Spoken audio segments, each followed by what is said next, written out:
व्यापन तक चली है प्रताड़ना। तो अब आप समझ लीजिए इसमें मैं कार्यकालों की क्या चर्चा करूं।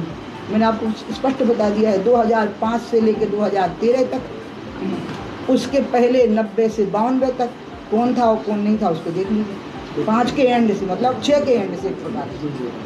अब मुझे व्यक्तियों के नाम नहीं लेने, क्यों? क्योंकि हो सकते हैं कि व्यक्ति किसी से गुमराह किए जा रहे हों, लेकिन गुमराह क्यों ना, समझ से काम क्यों नहीं लेना, विवेक से काम क्यों नहीं लेना।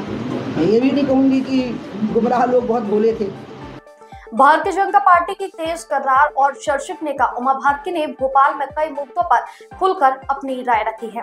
संघ प्रमुख मोहन भागवत के 75 की उम्र के बाद राजनीति से रिटायरमेंट संबंधी बयान पर उन्होंने कहा है कि इस बयान की गलत व्याख्या हो रही है।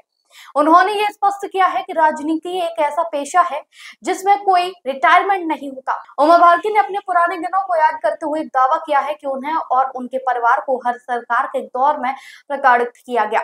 बिना किसी पार्टी का नाम लिए उन्होंने बीजेपी और कांग्रेस दोनों पर सवाल उठाए। उन्होंने कहा 1990 से 1992 के बीच मुझे सरकारी तंत्र से प्रताड़ना झेलनी पड़ी। 2013 में व्यापमं घोटाले के समय भी मेरा नाम घसीटा गया, मानसिक तौर पर बहुत यातना दी गई।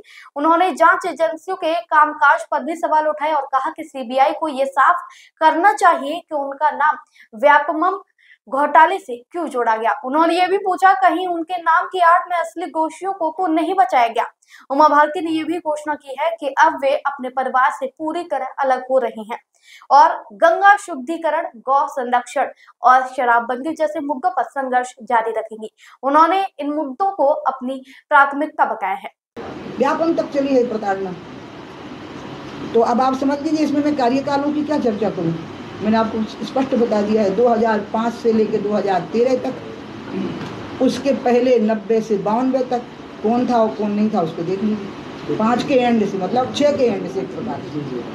अब मुझे व्यक्तियों के नाम नहीं लेने, क्यों? क्योंकि हो सकते हैं कि व्यक्ति किसी से गुमराह किए जा रहे हों, लेकिन गुमराह क्यों ना, समझ से काम क्यों नहीं लेना, विवेक से काम क्यों नहीं लेना। मैं ये भी नहीं कहूँगी कि गुमराह लोग बहुत भोले थे।